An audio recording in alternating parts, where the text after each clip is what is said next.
And we're live. So let's get started here. Welcome to Meditation Secrets. We've got lots of exciting questions that you guys have submitted through the Facebook group and through direct messaging me. So without further ado, Rachel, I want to acknowledge you for being on here. I know we've got a few people that are going to be joining us here in just a moment. Let me see if you can let me know, does the sound, do you want to maybe type in the chat, or if you want to give me a thumbs up that you can hear that the sound is fine, let me know how that's coming along. Okay. I can hear you. Fantastic. Okay, great. At least we know that you're hearing us okay. And I think we'll have a little...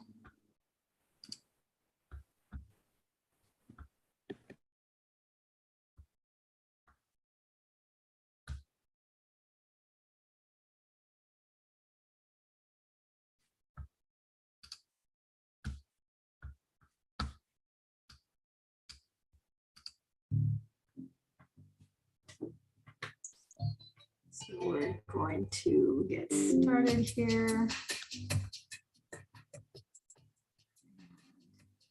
Hope you can see the meditation secrets. Here we go. Fantastic. Well, let's go ahead and jump in and get started here. Today we've got lots of great questions and answers here for you guys. And so the first person who submitted a question here, I just basically took them in the order that they were received. So the first person asks, and this is Holly, she says, I've been so unfocused lately in my meditations that I can't quiet my mind for some reason and focus on the unified field. So I just feel out of sorts, angry, and on edge. I guess I'm tired of struggling all the time, and it really makes me want to give up. I don't know what's wrong, but I'm so sad and depressed today, and I can't seem to shake it. I feel like if I feel this way, I'm doing something wrong. Any advice? We've got more people jumping in here. So we've got Clint joining us here from Evolving Mindsets. So excited to have him here, as well as with Rachel. Thank you for joining. It looks like his audio is just connecting. So anyhow, so Holly was asking, and she says here, I don't know what's wrong, but I'm so sad and depressed today. And I can't seem to shake it. I feel like if I feel this way, I'm doing something wrong. Any advice? So this is a very, very common issue with probably everyone, or if not 98% of meditators. All human beings have this period where sometimes you just don't feel focused, or you just don't seem connected, or you are just kind of sad and mopey. I talked about this earlier in our other meditation secrets episodes, where I had one particular day where, oddly enough, instead of it just took like my not falling asleep in my bed. All I did was fall asleep on my sofa, and it happened to be a Sunday morning when I woke up and I realized, oh, I fell asleep on the sofa last night, and I didn't end up sleeping in my own bed. And then I noticed that I was kind of mopey that morning and kind of sad, and not necessarily frustrated, but more sad and depressed for no reason. And then I realized about an hour or two later that I hadn't done the PSMO, and it just took my not sleeping in my own bed, or a bed, for me to not remember to do the PSMO. And then a couple hours later, when I realized it, I'm like, oh my gosh, I realized just this change of not just so much the venue, but from instead of bed to sofa, that was the thing that was causing me to not do my meditation practice and do the PSMO and so forth. So there's a few things that are happening when this happens. So the unfocused part, that's you're a human being. So nothing is static inside your body. You're always, every second, every microsecond, your chemistry, your thoughts, your feelings, emotions, there's so much that's going on in your body that sometimes you're going to be really focused, but there are other times that it's really natural for you to not be focused. You say here, you can't quiet my mind for some reason and focus on the unified field. Well, that's really not true. You're sensing or you feel in that moment that you can't quiet your mind, but we all can quiet our mind. And it's just one breath away. And if there's anything that you take away from Meditation Secrets today, you're one breath away from being able to calm yourself down, to being able to calm and quiet your mind down so that you actually feel better. So the quickest thing is to do 3 as slow as you can, long, deep breaths. Better than 3 would be 10. And if you have extra time, because it takes a while to do 25 long, as slow as you can, deep breaths, but that would be optimal for you to do 25 as slow as you can, long, slow, deep breaths where you're inhaling to a count of 8, then you hold as long as you can. If you want to do box breathing, you would do inhale 8, hold 8, exhale 8, hold 8. We've done this before on Meditation Secrets, so maybe I'll do a recording of just doing box breathing. Some people like to be guided through that process, but the reality is, as long as you're inhaling as slowly as you can, whether it's a count of 4, 5, 6, 7, 8, 9, or 10, and then you hold for as long as you can without putting pressure and without, making yourself turn purple or blue because you're holding it for way too long. But just when you feel that you can't anymore, then exhale as slowly as you can. And just count so that you have an idea of time, and then you hold at the bottom. Just doing that will quiet your mind. That will calm your mind first, and then what automatically happens is that it calms your body too.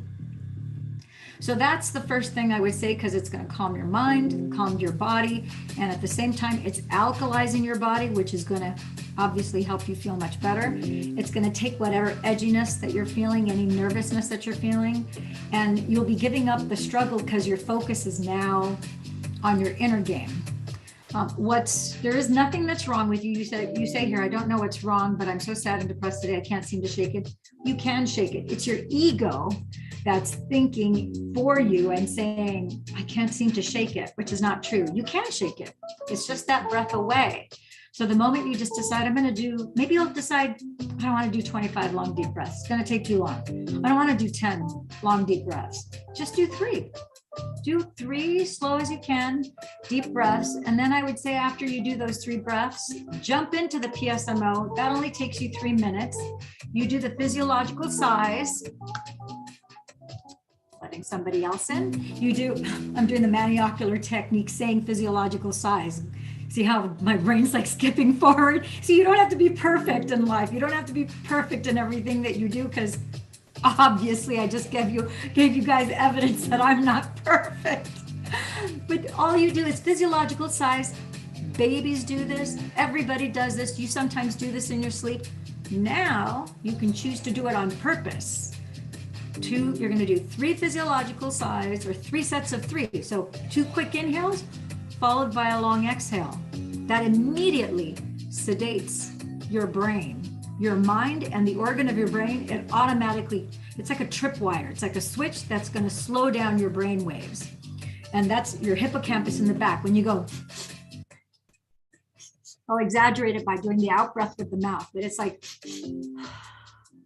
and if you notice, children, you have a baby or you have a 6, 7, 8-year-old, when they've been doing, doing the ugly cry, they'll all of a sudden come to the point where they can't get enough oxygen, and they have so much carbon dioxide in their system that they have to offload it. So what do when they can't breathe anymore? They go, that's a physiological sigh. And that is nature's way of offloading carbon monoxide, because you have too much carbon dioxide inside, and it's sedating. Literally, the base of your brain is where you have your hippocampus, and that's why they then start to slow down with the ugly cry, and it becomes a more controllable cry where they can then take in oxygen and breathe, because they got to that point where they're crying so hard that they couldn't breathe anymore. And so now, as an adult, you're choosing to do it on purpose. So you do the 3 sets of 3 physiological sighs. We can do it all here together.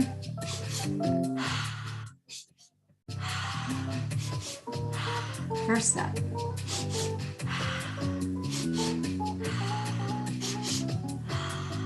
second set.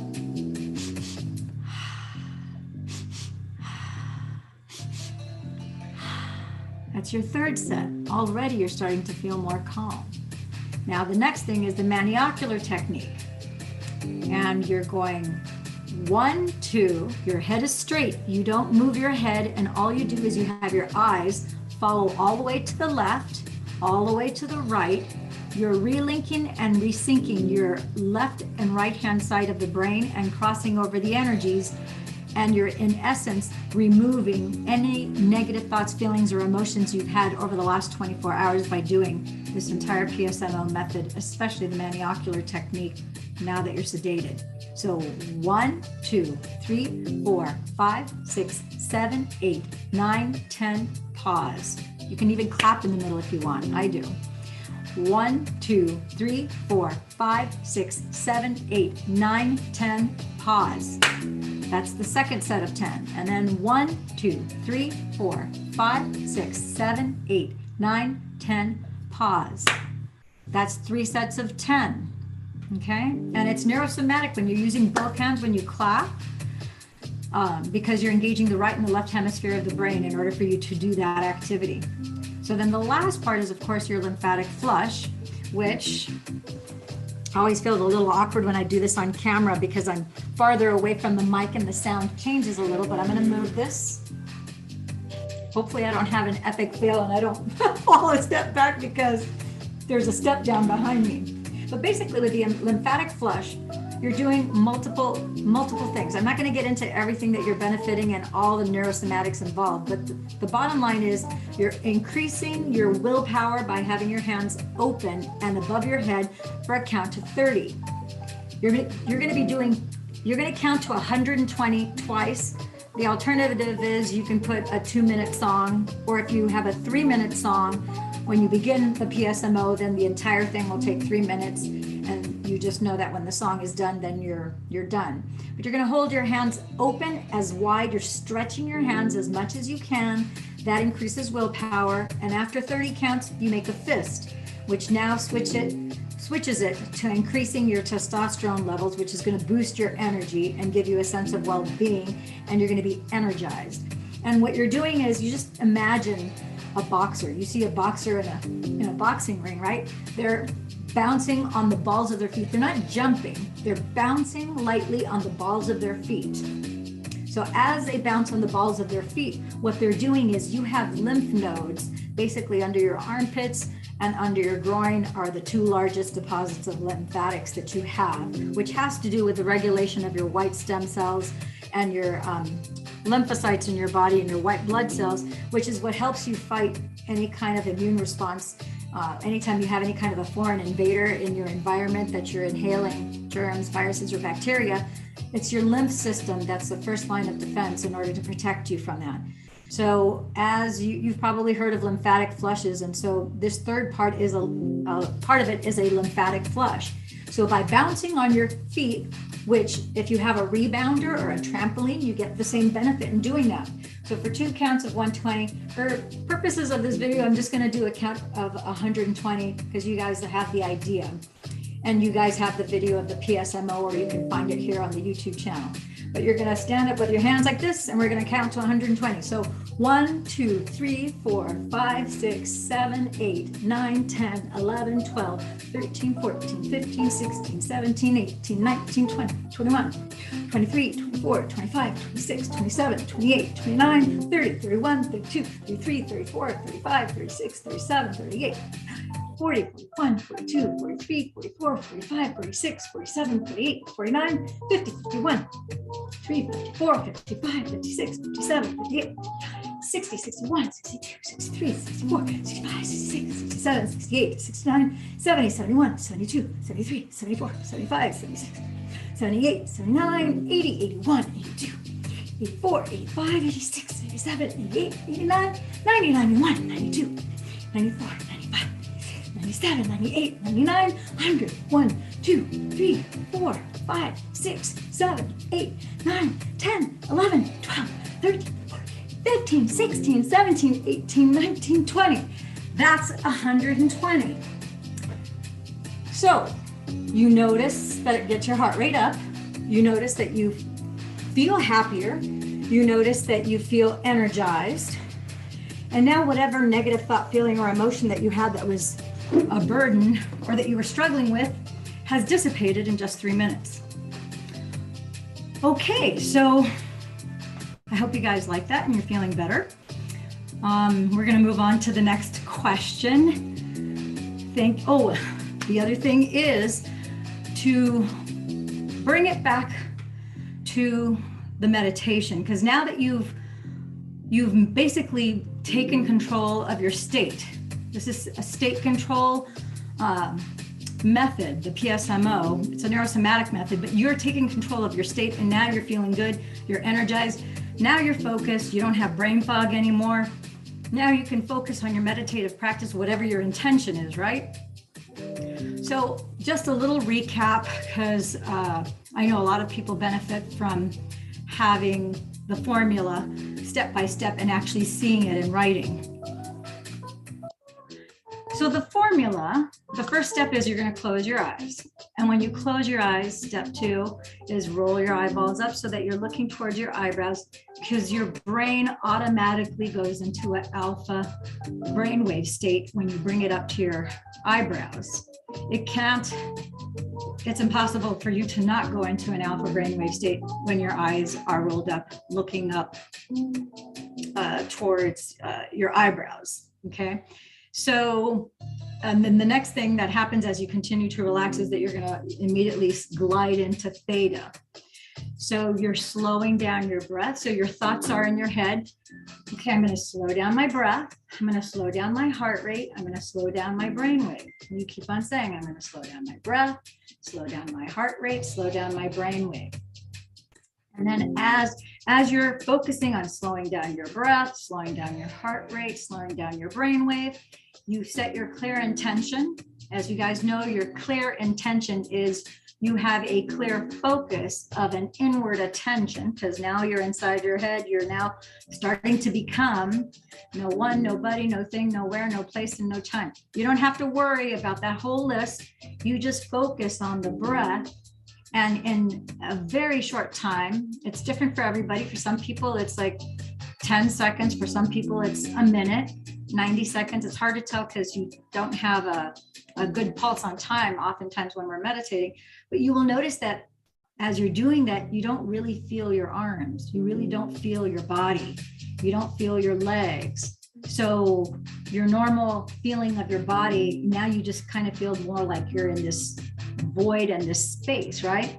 So you know that if you're not feeling your body, if you can't really feel your arms, because that's usually the first thing that I remember paying attention to and realizing is like, oh, I really don't feel my arms. It's like, okay, I must be slipping into theta. And then sometimes, not always, Alexa. Oh God, let me unplug her.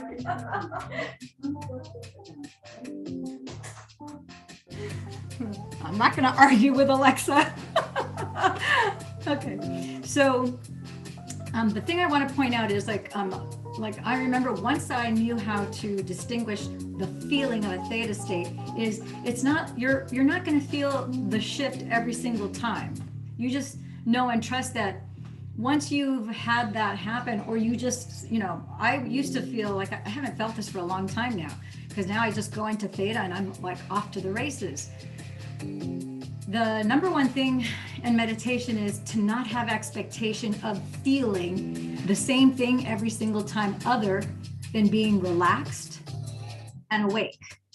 In terms of body sensations, if you have an expectation of feeling the same thing each time, feeling energy, having a mystical, whatever you fill in the blank is, that is an impediment to you expanding your consciousness and to really knowing yourself, because now you're looking for that and you're trying to make that happen, as opposed to being in that open conscious awareness where now you're allowing things to come in. So with setting the intention of whether you're doing it for healing, whether you're doing it for a mystical experience, whether you're doing it to manifest something, you now have that calm, but awake state. Your mind is relaxed, your body is relaxed, and now you're in the void, you're in the space, you're in the realm that is not, you're the bigger aspect of you. You're not the limited body vessel of you. That's where everything can now happen. And then I don't have it written down here, but I would say that the next very important step is also to surrender, to let go, to allow. And that's where I've talked about before, the ARE. You are being in a state of allowing. So as you are, you're going to also use R as an acronym. A for accept, R to receive, and then E, embrace. So in the meditation, you're allowing, you're accepting, you're receiving whatever it is that's going to come to you, which is always going to be good, and you're embracing it as it shows up. You don't try to get a better look. Anytime you effort or you try in meditation, whatever it is disappears. All of a sudden, that's like a hard stop. And now if you saw a geometrical pattern, if you saw colors, whatever you sensed or experienced, it's gone. So the trick is to, if that happens, you're like, okay, don't think of it as starting over again. You're not going to be able to pick up where you left off. You just have to move on and then just say, okay, now I know next time anything unfamiliar, unusual, cool to look at, something, maybe you're having, I've had unusual aromas like flowers and like cigars and smoke. And I'm like, no one smokes cigarettes around here or cigars or pipes or anything. So, but your senses, you might smell something, you might hear something, you might see something, you might taste. Yeah, for a while I was having medicine-y taste, which I haven't had that happen for a couple of years. But so whatever it is, you want to just be in that allowing state where you're just the observer of whatever it is that you're experiencing in that unlimited state that's you. Because you're not limited in that sense. When you're doing that, you're not limited to your body. So now it's the greatest aspect of you is what you're experiencing, which is the real you. And then you're using, when you come back from your meditation, you're using the organ of your body for the things that we need in this 3D world. Okay. And then the next thing is you're going to want to feel an elevated emotion. You choose. You're like, okay, now I'm going to feel more love than I've ever felt before. Maybe you don't even know how to do that. It doesn't matter. You just decide it. You declare it. You state it. You command it. You request it. You're like, I don't know how, but I'm feeling so much love. I'm choosing to feel more love than I've ever felt before. And you're just reveling in that energy of love. And you have so much gratitude. You have so much appreciation because you're in your practice. You're in that expanded consciousness. You are the one who's noticing all that's going on. You're using your free will to choose this experience and to accept, receive, and embrace any and all things that are going to come your way. Knowing that even when you come back from your meditation, that meditation is not really over.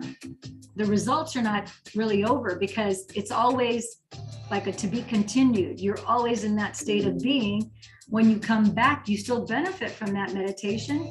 And now you're expecting, knowing that you have, surprises, signs, symbols, synchronicity, things that you know that are coming your way because you collapse the waveforms of energy. Which brings me to the next point. I actually wrote these down because I wanted you guys to see it in writing. I didn't want to just be talking it. So energy and mass are the same thing. So why am I talking about energy and mass being the same thing? Because in meditation, our bodies are mass. This card is mass. And if you're trying to heal something in your body, or you're trying to manifest a new job, a new business opportunity, whatever you're trying to manifest, it doesn't matter. That is matter. And those are particles that are moving at a certain rate and speed, but they're manifesting at a certain point in time where you're recognizing it in a certain state. When you go in meditation, those same particles, by you choosing to observe how they are and choosing to reform them in the way that you want, whatever it is that you want, you're now collapsing the energy of the the matter of those particles, and you're turning them into entire waves of energy so that they can reorganize themselves. So that's why I'm bringing it up, that energy and mass are the same thing. So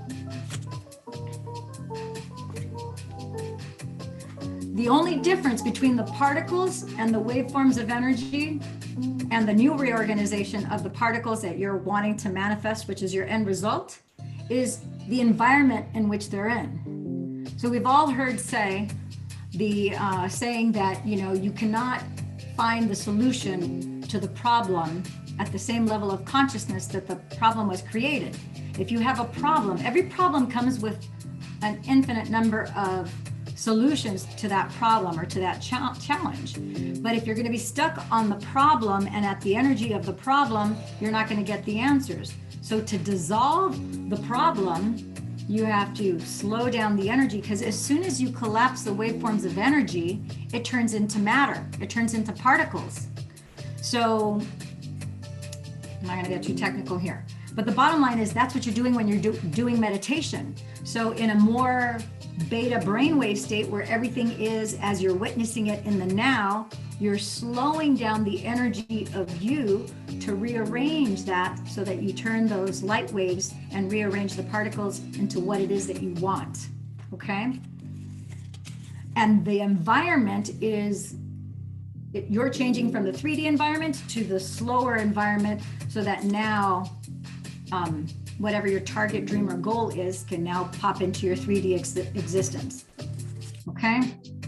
I already told you when you slow down light, you produce things with mass. So I'm just going to show you the cards so that your eyes will read that and you'll remember this.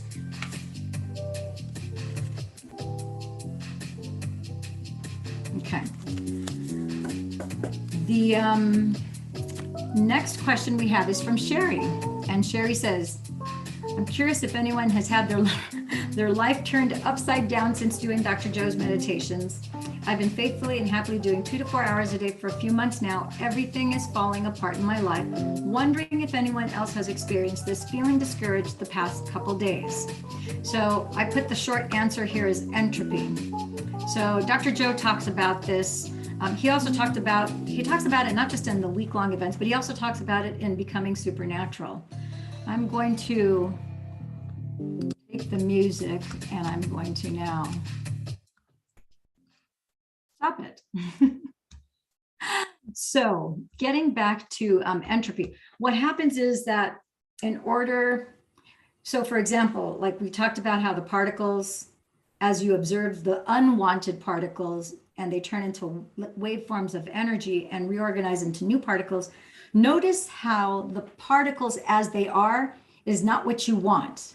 So Sherry, whatever it is that you have that you're trying to manifest, that you're in the process of manifesting, you're in the process of creating, whether it's health or relationships or whatever it is that your focus is, guess what? Those particles, they have to come apart. That means that they need to be in essence, it's like they have to be destroyed. I almost feel like destroyed is kind of too strong a word. Really what you're doing is you're taking the particles apart. So this has to come apart so that the energy is released to turn into waveforms of energy, which is what you're doing very efficiently in meditation. And now you have to allow them to reorganize into the particles that you want.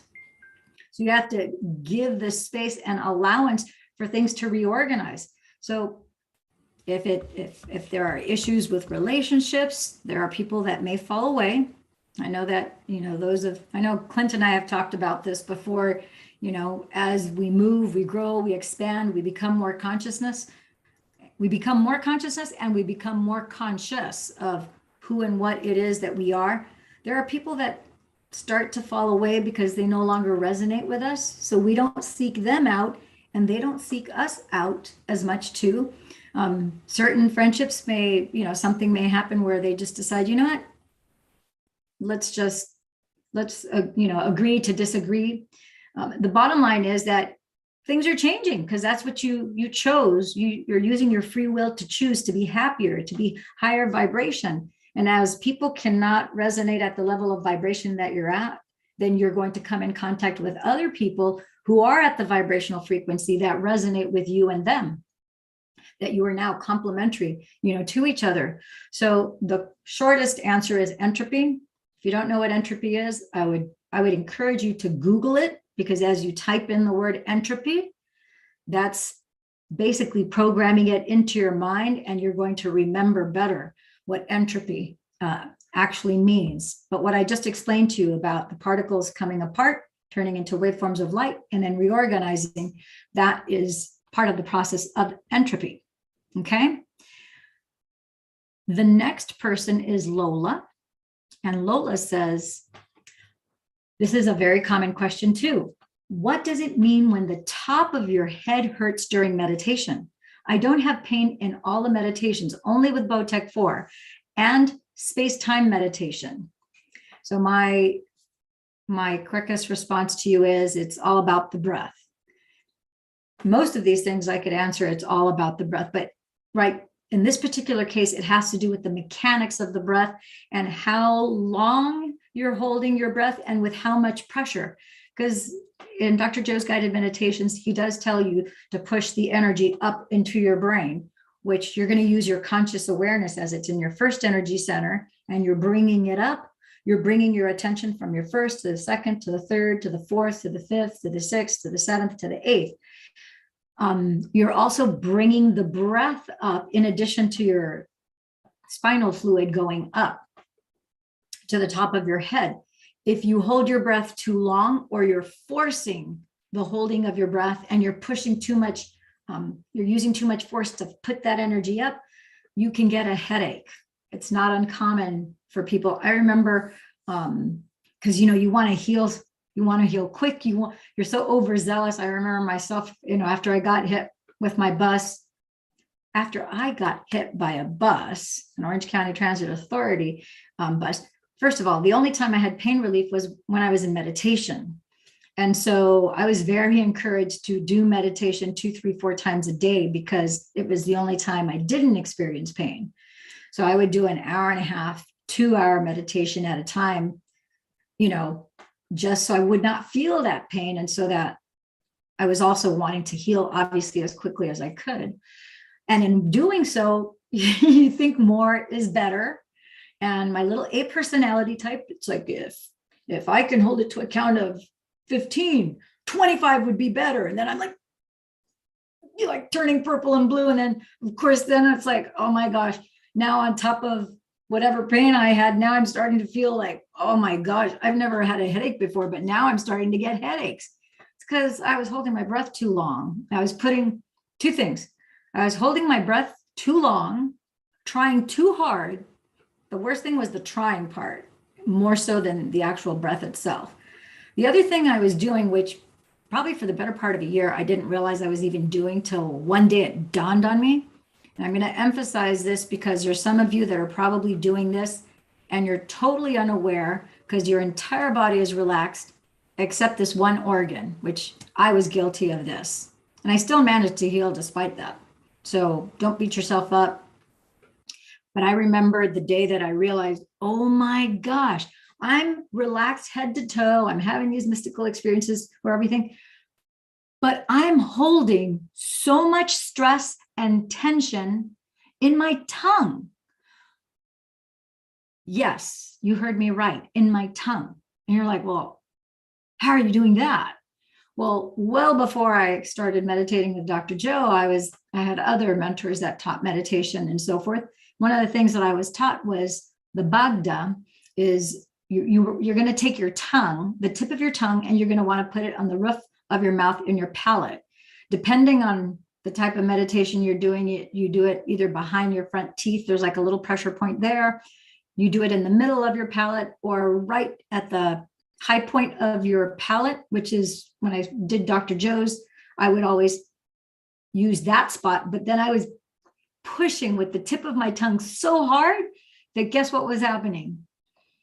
Not only was it giving me a bit of a headache, but my tongue was starting to get like tired and it was starting to hurt because I was trying so freaking hard. And it's supposed to be just the whole point of having your tongue on the palate of your mouth and touching any one of those 3 acupressure points is to keep the connection, the circuit between the base of your spine up into your head, it's like a closed circuit. So the energy is flowing through your tongue, through the roof of your mouth, down your cerebral spinal fluid, down the back and back up the front in this direction. But again, overachiever. I was trying so hard. All that to say is relax. It's just a light touch. You don't need to try that hard. Just having your tongue touch lightly on the roof of your mouth is more than sufficient. As you continue to move forward and get to know yourself and your body and use the organ of your system, then you can play around with different spots in the palate. And if you feel a little zingy spot, that's the best way I know how to describe it, is a little zingy. If you feel like a little energy, a little tingle, a little zap, a little tingling, zingy spot. You feel anything along that as you slowly just move your tongue on the roof, the palate of your mouth, then you may want to try a meditation where you keep your tongue just touching there the whole time. And if at some point you get so relaxed that it drops, doesn't matter. This is your practice. There's no rights or wrongs. You can practice keeping it the entire time, or just until, if you have a big, profound mystical experience where you're like off into other dimensions and whatnot, then you really don't have control of any shaking or your tongue or anything. You're gone.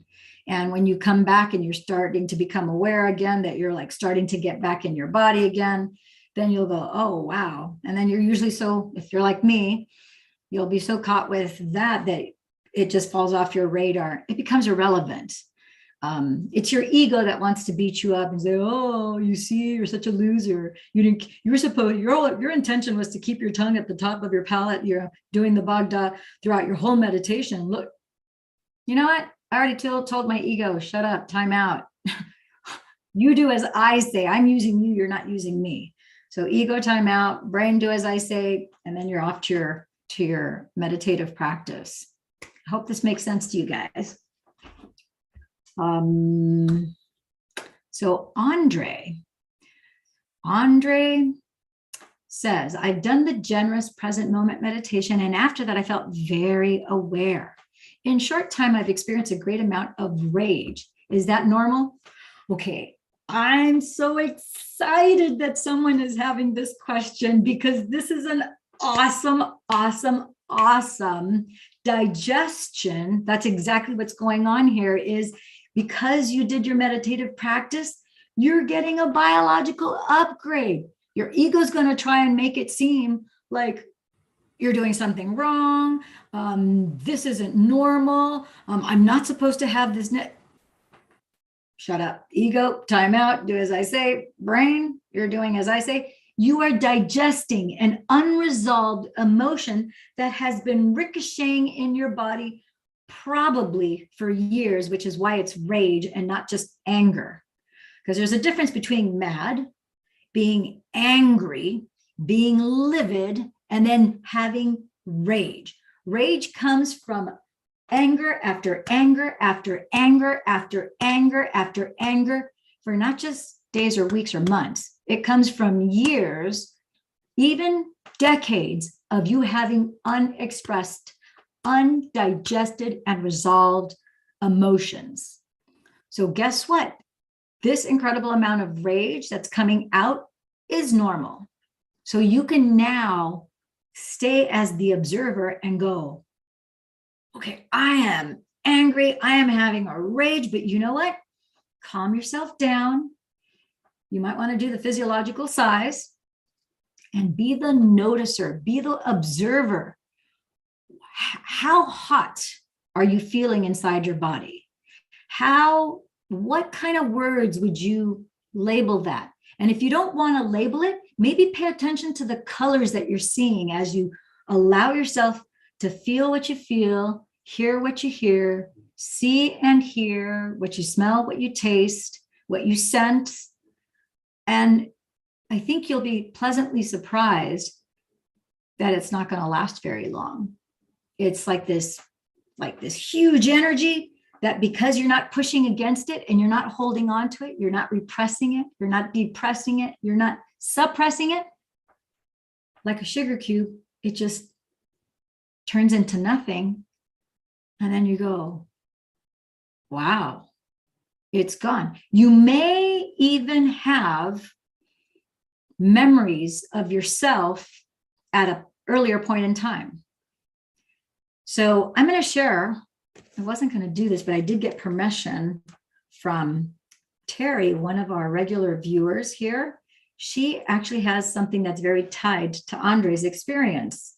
And I'm going to share it with you guys. She said it was okay to share it with it publicly. So here is what she says. I'm going to show you here. I had an unusual energy experience while in Oahu with food poisoning. I want you to pay attention because it could be food poisoning. It could be anything outside that's triggering this. And you may think that it's just something that has nothing to do with your emotional and spiritual state of being. But I want you to pay attention to this because the universe will use whatever is in your environment to bring you to, we are supposed to expand as light bodies, as consciousness, okay? So she was on Oahu with food poisoning and she had food poisoning pain. She said, I finally determined that I was resisting and pushing the extreme pain away. It's very aware. What resists persists. So I flipped that around, closed my eyes, and I accepted the pain. It could be rage. In this case, it was pain. Rage is suppressed pain, by the way. So I flipped that around, closed my eyes, and I accepted the pain. A most interesting thing happened. I saw several of my younger selves, about 2 or 3 years old, laughing and skipping around in my abdomen. I judged it as strange and purposely opened my eyes. I then chose to go back into the energy of the pain, and the same thing happened again. My little girls, interesting, multiple little girls, memories of herself as a little girl at various ages, showed up playing and having a good time inside of me. She goes, do you have any experience with this kind of interesting outcome? The pain did start to dissipate, and several hours later, it was gone. Classic textbook, and I'm saying classic textbook because as a neurosomatic metaphysician and practitioner, this is classic textbook, emotional digestion of past unsolved and unresolved feelings and emotions that are now being digested, and now they're purged through the body because there's no longer a resistance. So I think we've talked about in the past, and I want to kind of just give you a little 101 on how the human body works, because the memories, we've talked about how your left brain is where your body, your brain will actually file away a fragment of the memory. And then whatever the vibrational frequency, whatever the emotion, if you were pissed, if you were frightened, if you were shocked, that tension is going to be, you have a cell and a muscular memory that from the neck down, that tension is in your body, which is why in the PSMO, we do the lymphatic flush to shake that out. Okay.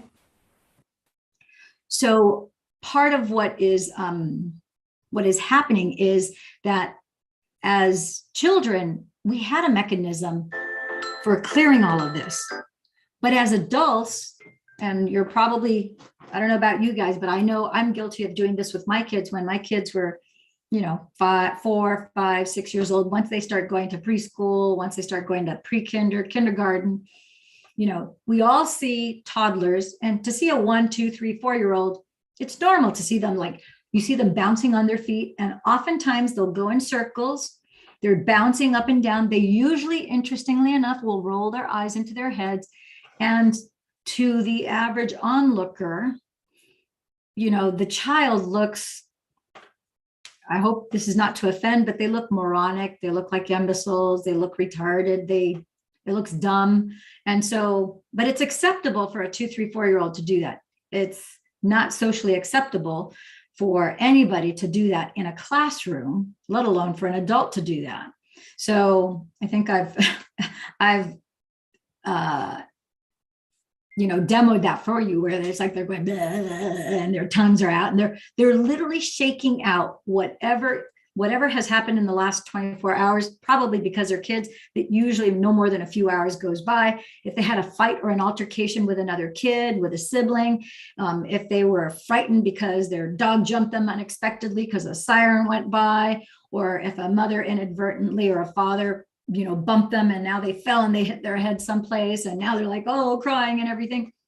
They will literally go, ugh, and they'll shake it out because that is their instinctual behavior. They know instinctually that they have to shake it out of their body so that negative memory doesn't get lodged in their brain.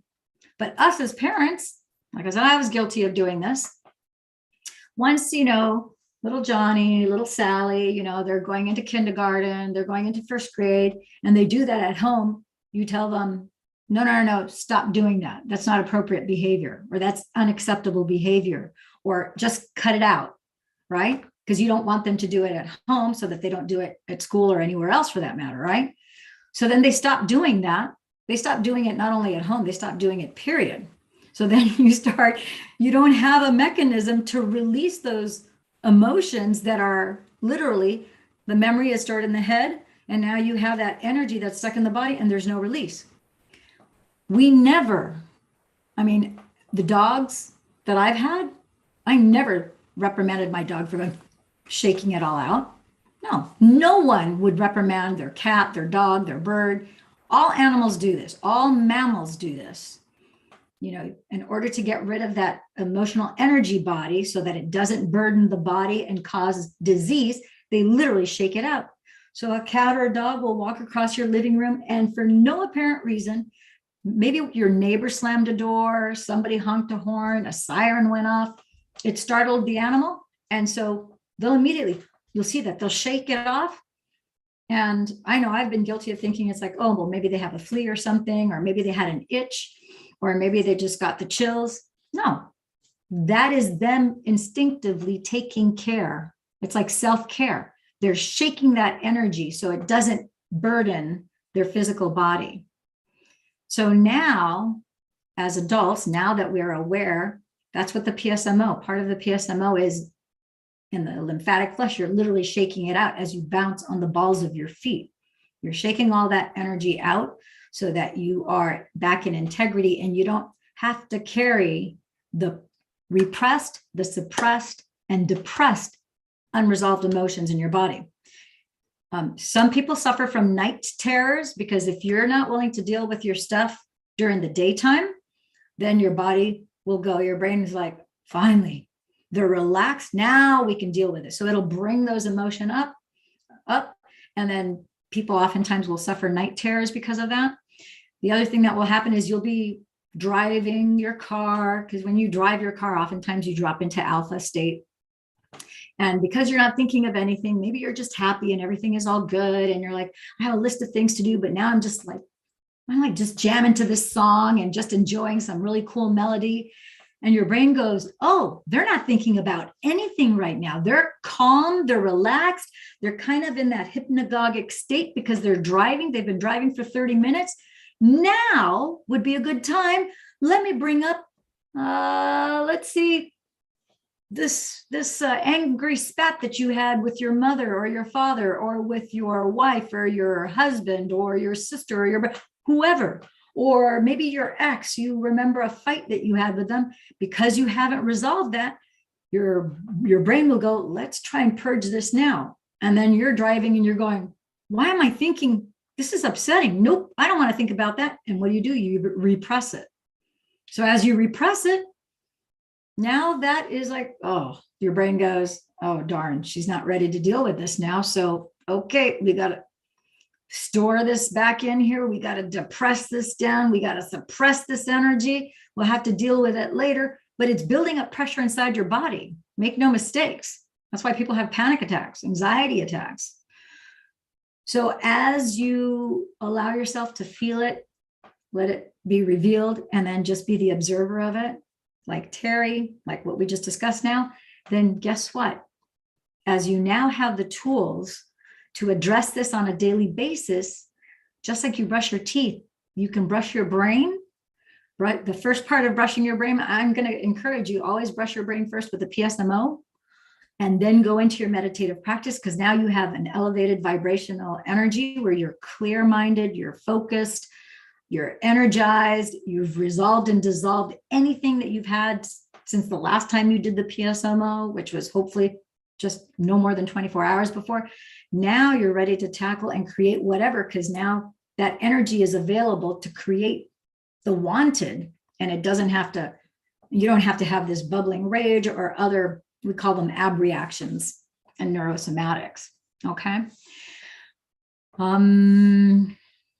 If anybody has any questions that you want to ask questions along the way, just raise up your hand and you can ask any clarifications or any questions that you might have. Okay. Faith asks, what meditation do you recommend to manifest a new career? Anytime anybody asks what's the best meditation for XYZ, doesn't matter what it is. The best meditation is obviously the meditation that you do. But if you want to buy one of Dr. Joe's meditations, Bowtech, because you're blessing, it's blessing of the energy centers. I can think of no better meditation than one that is addressing each and every one of your energy centers. Dr. Joe talks about it all the time. I've never been to a week-long or an advanced follow-up that he doesn't do the blessing of the energy centers. It is like the foundational tool for meditators, because you're balancing your energy centers, and that is like, a house that's built on a solid foundation is going to prevail. But if it's not built on a solid foundation, it has a sandy, faulty foundation that's going to crumble. So blessing of the energy center, that is good for everything. That being said, the only other one that I would recommend separate from blessing of the energy centers, like one, I always start with blessing of the energy center one.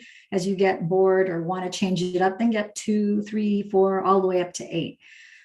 Also, breaking the habit of being yourself, because part of what you're doing at the beginning when you're starting to meditate is you're breaking the habit of who you have been, which was your ego and your brain that was the boss of you.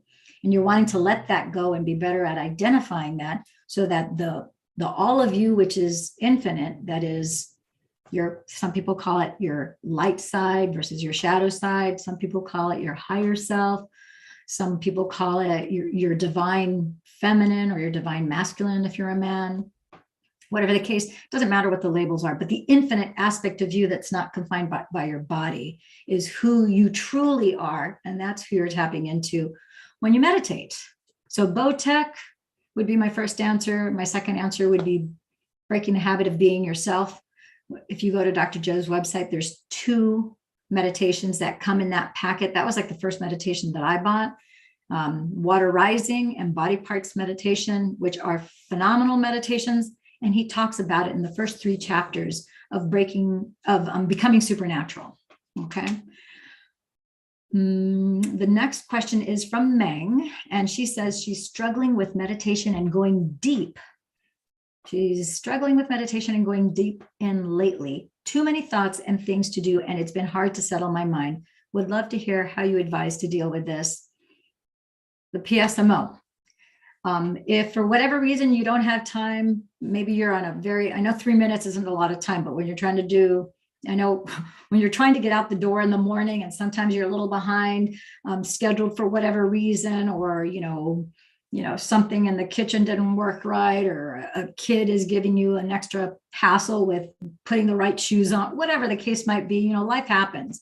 You know what? You can just do the PSMO in your mind's eye, or just do the physiological size and the maniocular technique, and then do the lymphatic flush in your head, and then jump into your meditation. The other thing is, like, the even shorter version of that is just do the physiological size, which is basically breath work. or just do 3 as slow as you can. And when I say as slow as you can, I don't care what anybody else's breath rate is. It's as slow as you can. You're going to inhale and then hold it for as long as you can without force. And then exhale as slowly as you can. And then hold as long as you can. It could be that when you exhale, maybe you can only hold it for a little bit. It doesn't matter. I said as long as you can. There's no rights or wrong. There's no meditation police around. Your ego, you tell it to go in timeout because you don't care what it says. You put ego timeout, brain, do as you say, and you just do those 3 as slow as you can. Long, deep breaths, okay? Maria, I think that's how you say her name. She's asking, this is a great question too. Hello, I'm very interested in self-love, self-trust, and talking positively to myself. Good for you, Maria. What does it mean to love or be loving to yourself?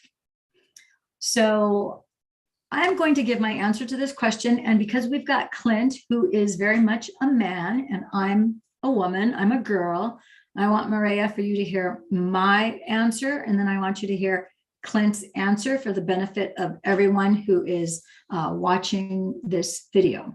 So when it comes to what it means to love or to be loving to yourself. So first of all, to me, to love means to really be in a place of accepting who I am, without really any regard of whatever person, place, or thing thinks about me or says about me, whatever judgment, criticism, or blame that might be coming from any source, whether it's my upbringing, siblings, cousins, aunts. Actually, I'm pretty lucky my cousins and aunts aren't judgmental and stuff like that. But I'm just saying, as a general rule of thumb, anything that's not you, anything that's outside of you. It could be even be society. It could be a religious group or a series of religious groups. God help you if you're in that situation, but it does happen. Or maybe it's an institution, or maybe it's a club or a workout group, whatever. None of that. Anything outside of you doesn't matter. So it's you recognizing that you are worthy, that you are love.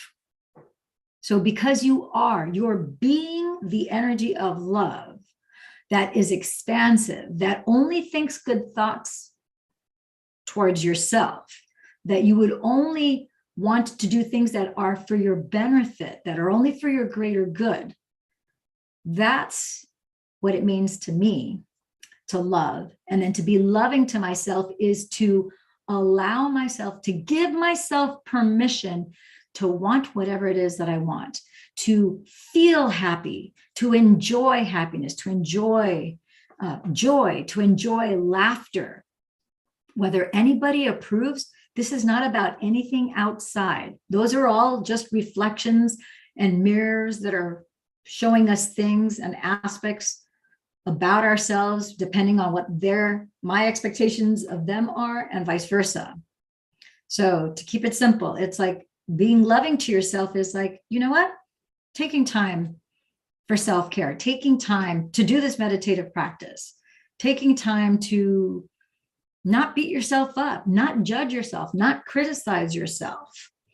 If you're a girl, get a hand massage, a foot massage, get a manicure, a pedicure, do things that are fun with your friends, So that's what it means to me to love and to be loving towards yourself. Feed yourself. It sounds so elementary, but some people are so self-abusive in ignorance, where it's like you will sacrifice yourself. You will feed your kids. You will feed everybody that comes to your home. You will make sure that everybody's taken care of at work, to your own detriment and sacrificing yourself. You would never put that requirement on anybody in your home, anyone in your workplace, anyone in your church group, anyone in, you fill in the blank, but yet you're like the slave driver for yourself. It's like, that would be inhumane to do to another human being, but you're doing that to yourself. So pay attention. You are worthy. You are enough. what would be a loving thing to do is like feed yourself first and then take care of everybody else, or both and feed yourself and everybody else. You sit down with everybody else and enjoy the meal and enjoy the benefit of whatever it is. So be good to yourself as well as others. Clint, would you give us the divine masculine's version of what it means to love? Because I know that men think of love differently than women do. And what does it mean to you to be loving to yourself and to be love? Oh, can't hear you. How about now? Can you hear me now? Now I can hear you. Fantastic. Okay, beautiful. All right. So no, you stated it so well, but I'll put it into, like you said, words just to round out perspective or whatever, from the male side. I mean, everything you've said so far tonight has been just fantastic answers. But self-love to me it's a journey, right? And it starts somewhere and it goes through a lot of layers. I want to say that I really probably took that on myself several years ago, and I've still to yourself, like you said, allowing yourself and just going, you know what, I'm worth it, I can do this, this is worth it. You've got to want to feel good. You have to love yourself enough to believe that you can feel good, right? And so there's that compassionate part of self-love where you embrace yourself and you bring yourself in and you give yourself that love. But then what I found is there's also another side, and this is where I realized that love and pity are not the same thing, right? If you're feeling sorry for someone, you're essentially saying, I think it would be so nice if you could, or I see you in your pain, or I see you this. And that pity really does nothing. Feeling sorry for someone doesn't really do anything for them. Loving them is seeing them in their wholeness and all the potential they can be. So when we think about self-love, you got to turn that right back around and do that for yourself. And that can be really hard, right? So while we're talking about ease and compassion and allowance, you also kind of have to hold yourself accountable and say, look, you know what? I can do this meditation. I can focus. You know what? I do have this ability, and I'm looking for help and I'm looking for support. But you have to believe in yourself. Otherwise, when the help and support comes, if you don't believe in yourself, you're not even going to be able to take it in, right? So you have to hold yourself accountable and to a high standard. And to me, that's self-love. And in that practice of doing that, one good way to develop that is, how are you loving other people? If you want to know if you have good love for yourself, how do you love other people? Are you very accepting of people? Not accepting of the wrong that they do, but accepting that they're human and that we have wrongs and that we can do things wrong. Or can you have that level of compassion? And then also, can you move beyond pity for other people and really love them and see them and their potential? If you can do this outwardly, then you can definitely do it inwardly as well. I love that. Can you move beyond your pity for other people? That is a brilliant thing to bring to our awareness, because if you can move beyond your pity, you inadvertently, if you have pity for other people, you're implying that they don't have the capacity, right, to do for themselves, that they're incapable, that they're handicapped, that they're ill-equipped in some way. So that's actually not the most loving thing for you to do for another person, let alone for yourself. So yep. Thank you. That was just exquisite, Clint. So thank you for sharing that insight. I put ULUCUT, which is a concept that I've been talking about for some time now on this YouTube channel. It's ULUCUT is unconditional love with unconditional communication with unconditional truth. And you are having no judgments, no criticism, no blame. It has to start with yourself. No judgment, no criticism, no blame, no rights or wrongs, nothing's taboo. Just complete grace and acceptance in this bubble of unconditional love. And you're having unconditional communication with yourself in unconditional truth. And then when you can start to embrace that for yourself in your quiet time, in your meditation, as you're starting to recognize the truth of who your ego really is and how you can use your ego instead of your ego using you, along with his cohort in crime, or her cohort in crime, which is the brain. Now you can use those two things, your ego and your brain, and you're able now to come into a friendship, a relationship with a significant other, whether it's your best friend, whether it's your spouse, your fiance, your partner. Now you can create this unconditional love with unconditional communication and this unconditional truth. And because you are able to do this for yourself, you are able to give what you have to another. And then, of course, the law of reciprocity is they're going to want to do that back for you. And now you have this, I visualize it as like this bubble, this sphere of energy of unconditional love, unconditional communication, and unconditional truth that you both create in this sphere. And now the sky is the limit, because you have such a wonderful foundation. And it doesn't matter if somebody does something wrong, you don't assume the worst possibility for them. You think of, well, perhaps they were just having a bad day, or perhaps, something happened to trigger them. You're offering grace because you're able to do, because your cup is not empty, because you've offered yourself grace, you can now offer that grace to another. And guess what? That person, in gratitude and appreciation and in love with themselves and for you, are going to want to reciprocate that back.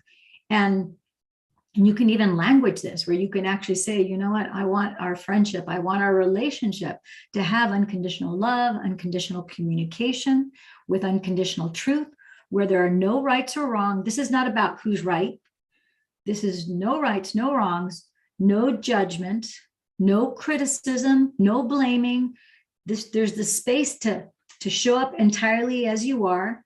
And as I'm hearing you express and communicate unconditionally your truth and your place of being, I can enter into a greater realm of awareness and perspective and get to know you and myself better, because in you, I recognize myself. That's what namaste is. I see myself in you is part of what the word namaste means. So now you create this energy where the love now just starts to expand over time. And even though the two people are growing at different rates, because it's impossible, I tell people this all the time, it's impossible for two human beings to grow at the exact same rate. That's an unreasonable expectation. You don't even have that with identical twins. So that expectation, throw it out the door. But you can grow, and even though you're both growing and expanding, instead of growing apart, you can grow together in grace for each other.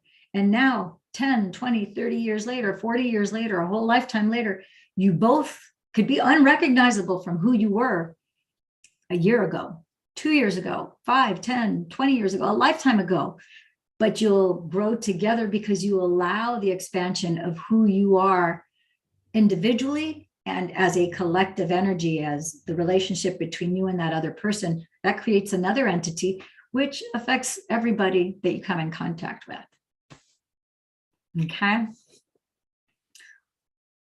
So the next person's question is Dawn, and Dawn says here, if I have more than one intention, do I concentrate on one at a time until that manifests? Or each time I meditate, can I choose a different one? What you recommend? What do you recommend? So I say it depends. My first recommendation and advice to you is, and of course you can do whatever you want, but I always say if you feel that you can concentrate or you can have multiple things in your meditation and you feel good with that, then listen to your intuition. That's what's right for you. If you feel that it's too overwhelming, or you feel that it's confusing, or it's any adjective or verb that is not on the positive vibrational scale, then I would say you might want to consider just doing one at a time. You could have a list of 5 things or 25 things, and you could, every time you meditate, you could do one at a time.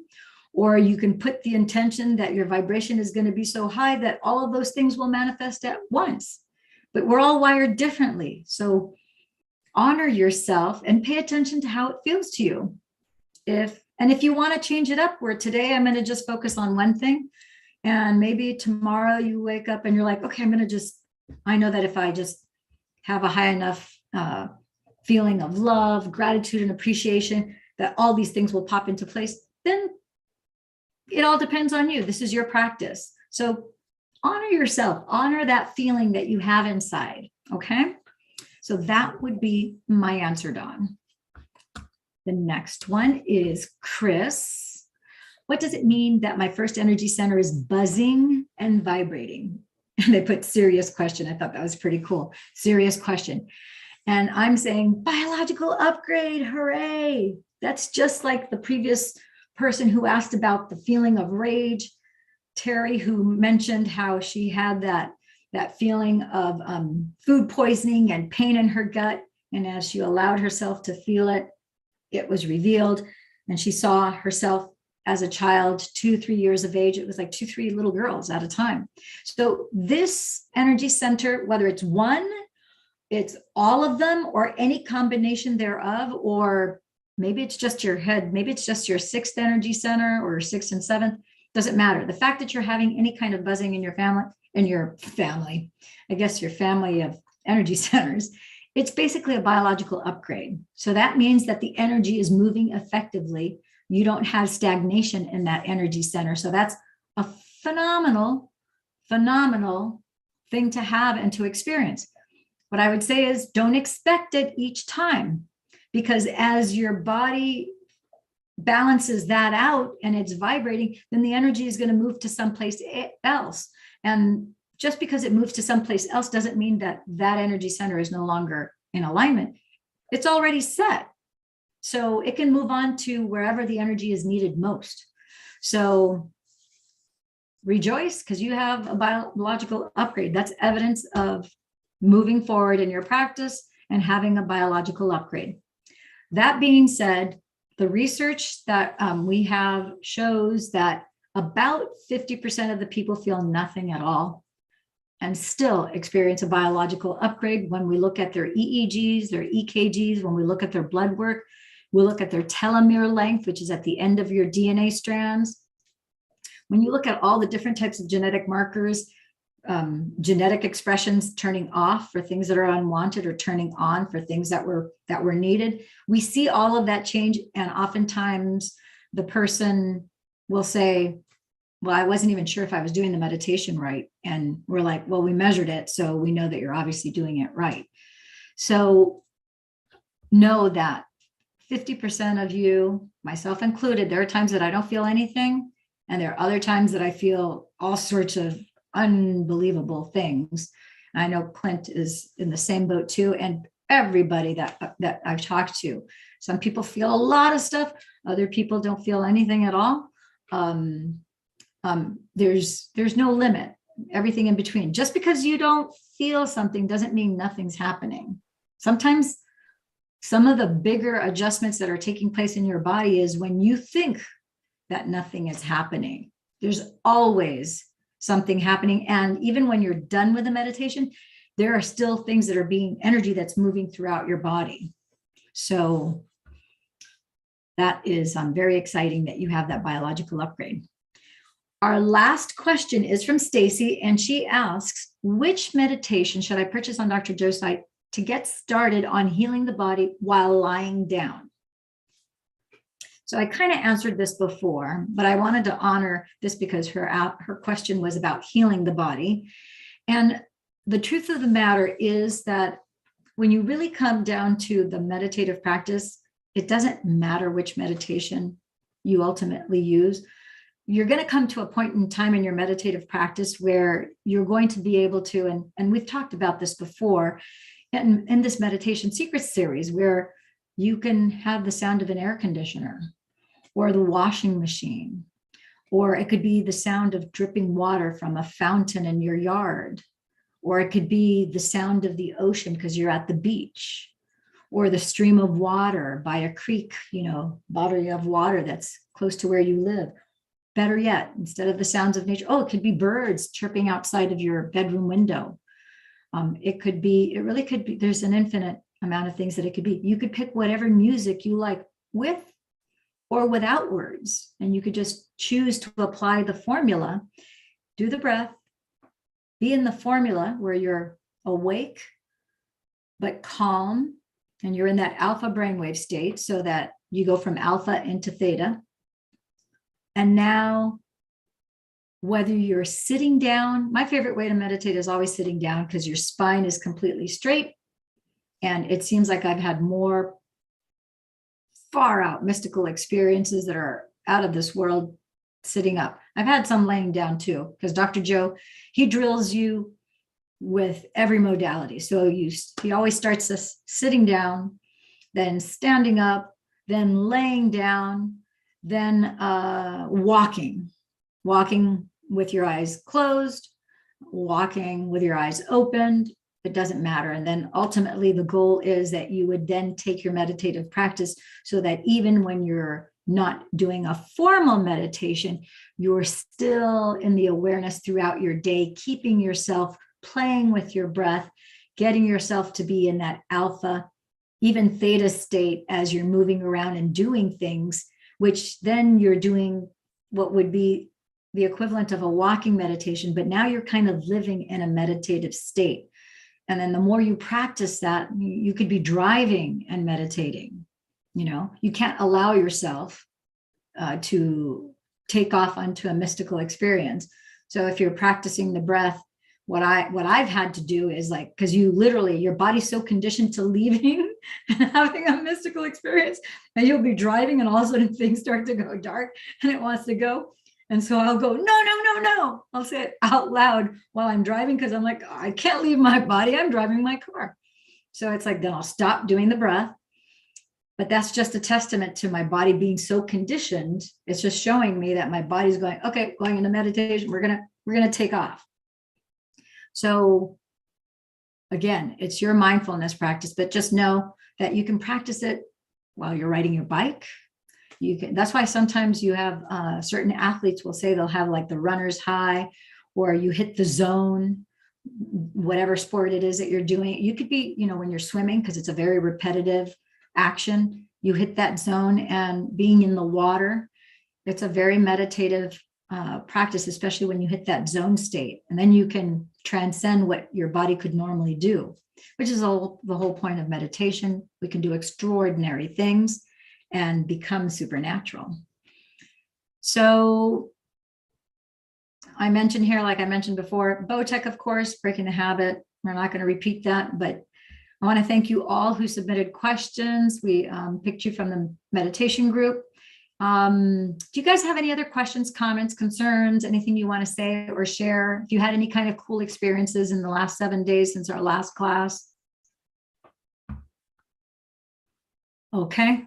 Clint, can I find out if Evolving Mindsets is doing anything fun and exciting that perhaps our listeners and viewers might want to tap into? I know you have sometimes on Sunday, some Sunday morning goodies. Yeah. No, so we've been trying to really just find the right formula for the audience. So when is a good time? So we played with Sunday morning, and it ended up we were trying to reach more of the East Coast audience so that they could have something morning, and there wasn't a lot of movement behind it. So decided to just kind of let that play out and see how it is. And then it was good timing though, because excuse me, there was a shift that occurred, and now we're building an app. So we're going to be able to do meditations right in the app. We've got great content that we're going in there. It's actually I've spent the whole day kind of creating framework and putting things together, and it's exciting times. So yeah, there are good things coming out. There's going to be that, and then more videos, more content. And as always, if there is something that someone's looking for, if there's like a sweet spot in time out there, you're just like, gosh, there's nothing in this and my time zone around this time, reach out and let us know.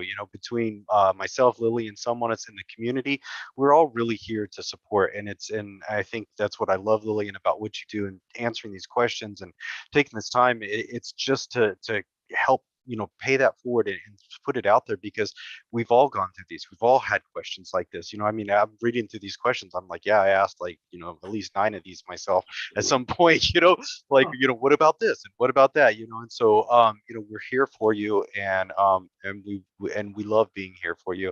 I know you love being here for us. We love having you here. I've missed you so much, and your energy, you're just looking so fantastic. So thank you so much. Yeah, it's please stay dialed in. And if you want to, you can stop by Evolving Mindsets on Facebook, and I'll keep updates there.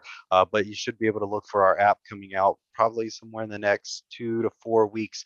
Just depends on some of the development and coding.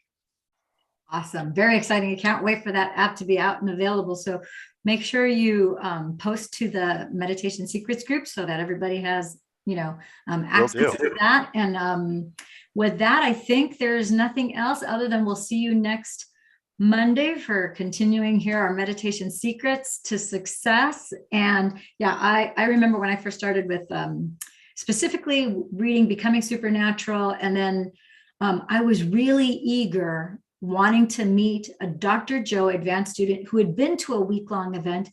And I had as resourceful, I mean, my gosh, I've had guests that have been on Oprah, like quite a few of them that were on my radio show. So I have never had issue with getting in touch with people. And so, but I couldn't seem to find an advanced student or two that I could just pick their brain. And so that's why once I became an advanced student, I said, well, I want to be available because I know that I had a gazillion questions. I had a gazillion questions about a lot of these questions I had. And then I had a gazillion questions about the week-long event itself. What is it like? What can you expect? What was your experience? And, we're filled with all these questions and all these different possibilities. And I really didn't have a specific place to go where I could get those questions answered. So that's how this was all born. So thank you guys. As always, I love you all, my friends, my gems, and we will keep tuned in, tapped in, turned on to Meditation Secrets. And oh, by the way, if you haven't tuned into getting your copy of the Intuition Manifesto, I would encourage you. This is so tied to your meditative practice. You see the book back here. Let me show it to you here. I would encourage you to get the Intuition Manifesto because it will answer a lot of your questions. Of course, it will tune up your intuition, which we can always use more intuition more than ever now. There's so many things that are changing in our environment and are all across the world that the more we can be tuned into our intuition, where we know with certainty or clarity how to navigate our everyday life, you can only benefit from that. So that's it for now. So ciao for now.